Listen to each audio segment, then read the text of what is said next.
नमस्ते, welcome to my YouTube channel Yaman कल्याण।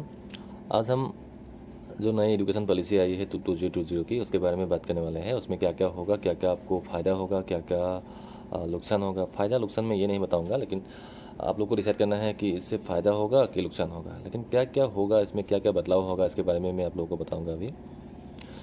तो सबसे पहले की ये बात है कि जो हम यूपीएससी के लिए जो स्टूडेंट प्रिपेयर कर रहे हैं, जो यूपीएससी के लिए करते हैं, वो लोगों को क्या होगा, जो बंदा एसएस में या डिग्री में साइंस स्ट्रीम लेके पढ़ा है, जो बीएससी कर रहा है, जो एमएससी कर रहा है, लेकिन वो जब यूपीएससी के लिए प्रिपेयर करेगा तो उसको क्या होगा, तो उसको आर्ट्स का सब्जेक्ट भी लग जाता है।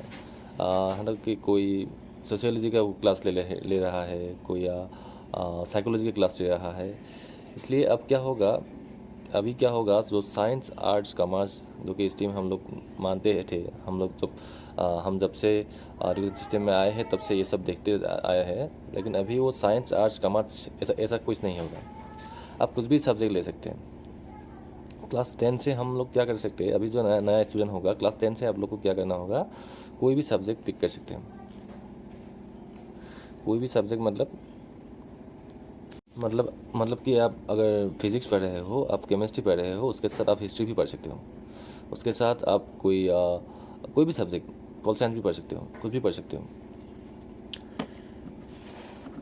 तो कोई बंदा अगर मान लो डिग्री 4 ईयर की होगी, तो डिग्री किसने अगर 1 ईयर तक पढ़कर उसने छोड़ दिया, किसी भी वजह से, फाइनेंशियल की वजह से, कुछ भी वजह से, अगर वो बाद में जब फिर से वो कॉलेज में आगे वो कंटिन्यू करना चाहेगा, तो उसको फिर से फर्स्ट ईयर से एडमिशन नहीं करना पड़ेगा।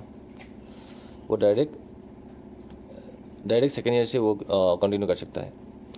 उसका जो भी क्रेडिट होगा, जो भी उसने पहले 1 साल में जो कुछ भी किया, वो सब वहाँ स्टोर रहेगा, तो वो फिर से सेकेंड ईयर से ही कंटिन्यू कर सकेगा। और दूसरा कि अगर वो 2 साल होने के बाद छोड़ को जाए, तो उसको क्या होगा, उसको डिप्लोमा मिल जाएगा। बढ़िया बात है ना। तो उसके अलावा जो 3 साल में छोड़ के जाएगा, तो उसको क्या मिलेगा, उसको बैचलर डिग्री मिलेगा, जो हम BA BSc MSc BA BSc BCom कहते हैं। इसी तरह की बैचलर डिग्री मिल जाएगा जब 3 साल में। तो उसके बाद उसके बाद जो 60 साल तक पढ़ेगा, उसको प्रॉपर 60 साल की डिग्री मिल जाएगी। मतलब गवर्नमेंट ने ये कहा है कि अगर आपको सिर्फ जॉब के लिए ग्रेजुएशन डिग्री चाहिए, तो आप 3 ईयर की कोर्स करके आप बैचलर डिग्री ले जा सकते हो। लेकिन अगर आपको आगे में रिसर्च करना है, कुछ रिसर्च करना है, कुछ और पढ़ना है, तो आप 4 ईयर डिग्री कंप्लीट कर सकते हो। गवर्नमेंट का गोल है कि 2035 तक 50% स्टूडेंट को हायर एजुकेशन मिल जाए। जो अभी सिर्फ 25 या 26% ही है जो हायर एजुकेशन करते हैं, हायर एजुकेशन में जाते हैं। तो उसको 50% तक बढ़ाने की जो गवर्नमेंट का एक एम है। तो पहले जो 5 to 14 एज तक राइट टू एजुकेशन होती थी, वो अब 3 साल से 18 साल तक बढ़ा दिया गया। तो अभी क्या होगा, 3 साल से 18 साल तक एजुकेशन फ्री मिलेगा। पहले का एजुकेशन सिस्टम क्या था, 10+2 था।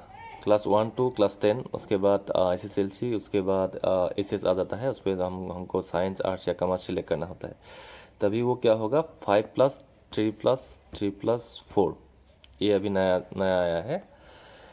तो उसमें जो 5 होगा, जो पहला बच्चा जब पैदा होगा, उससे वहाँ पे 3 साल तक पेरेंट्स को उसे संभालना होगा। 3 साल के बाद 3 साल से बाद 3 साल से 8 साल की एज तक वो क्या करेगा, वो जो पहला वाला 5 है ना, 5+3+3+4 का जो पहला 5 है, उसमें वो दाखिल हो जाएगा। उसमें क्या होगा, आपको जो 3 साल का आंगनबाड़ी या प्री स्कूलिंग है, 3 साल की प्री स्कूलिंग होगा। प्री स्कूलिंग के बाद क्लास 1 और 2, पहले वाले 5 में हम लोग क्लास 2 तक जाएंगे। वहाँ पे सबसे ज़्यादा सिखाया जाएगा, उसके लैंग्वेज को सिखाया जाएगा, लैंग्वेज को सिखाने की कोशिश की जाएगी। उसके बाद जो 3 आता है, उस 3 आता है क्लास 3, 4, 5। 3, 4, 5 में बेसिक एजुकेशन सिखाया जाएगा, जो कि जो लोकल लैंग्वेज में ही सिखाया जाएगा। उसके बाद आएगा 6, 7, 8। इसमें एक बढ़िया बात है कि 6, 7, 8 में ही हमको बच्चे को प्रैक्टिकल क्लास दी जाएगी, स्मॉल स्मॉल प्रोजेक्ट दी जाएगी, जो कुछ भी सिखाया जाएगा। जो हम क्या होता है क्लास 10 के बाद अचानक से कुछ सब कुछ बदल जाता है, सब कुछ बदल जाता है, साइंस आ जाता है, कॉमर्स आ जाता है। ऐसा नहीं होगा। अभी क्या होगा, क्लास 6 से ही धीरे धीरे प्रैक्टिकल क्लास कराया जाएगा। तो क्या होगा, कोई ऐसा होता है कि कोई साइंस स्टूडेंट है जिसने इलेक्ट्रिशियन की कोर्स की है, कोई केमिस्ट्री कोर्स की है, लेकिन वो प्रैक्टिकल में वो कुछ नहीं कर सकता उसके बारे में। तो इस चीज़ को बदलने के लिए ये सारी चीज़ें अभी बदली गई है। तो उसके बाद आएगा 9, 10, 11, 12। ये लास्ट वाला जो 4 है, ये 9, 10, 11, 12। पहले जो था 11, 12 बिल्कुल अलग था, 10 तक बिल्कुल अलग था। अभी ये नहीं होगा। 9, 10, 11, 12 जो स्टूडेंट का प्रेशर था वो प्रेशर कम हो जाएगा। जो हम टोटे वाली थे, जो हम पढ़ते थे, कुछ समझते नहीं थे लेकिन वो सब लिख देते थे, एग्ज़ाम में नंबर अच्छा लाते थे, वो ऐसा सब नहीं चलेगा अभी।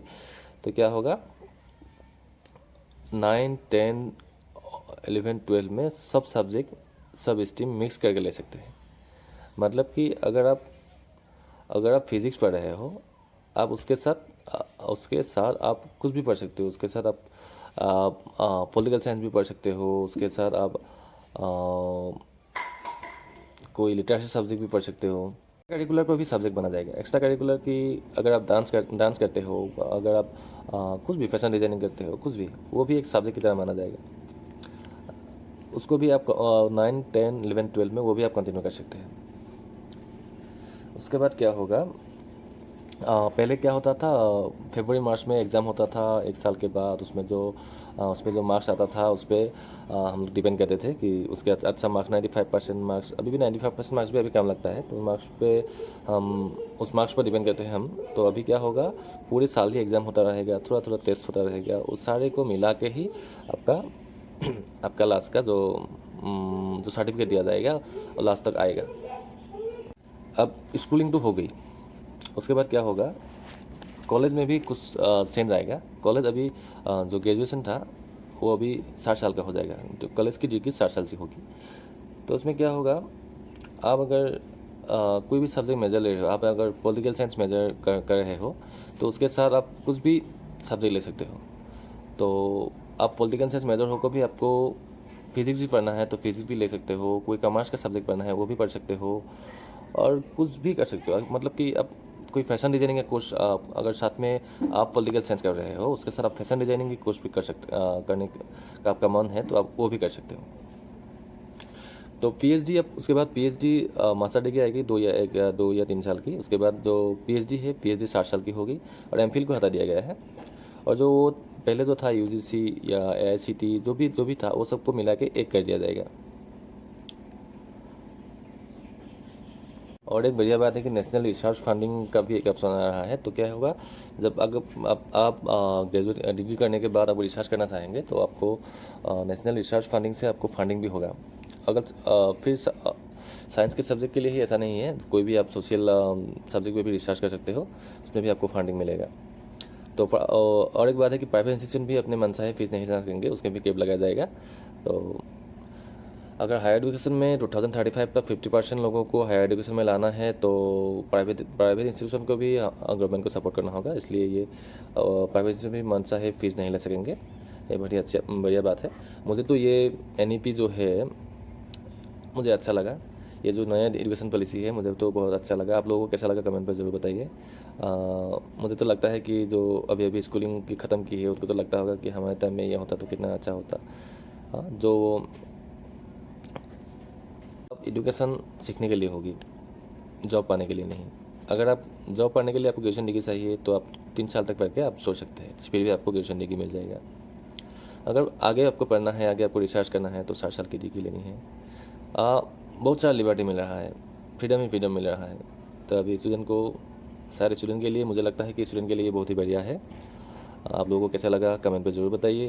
अभी भी अच्छा लगा तो लाइक कीजिए, बुरा लगा तो डिसलाइक भी कर दीजिए, अच्छा लगा तो लाइक कर दीजिए, और वीडियो को जितना हो सके शेयर कर दीजिए। मैंने एकदम सहज और सरल भाषा में समझाया है कि ये एनईपी क्या है, ये न्यू एजुकेशन पॉलिसी में क्या है।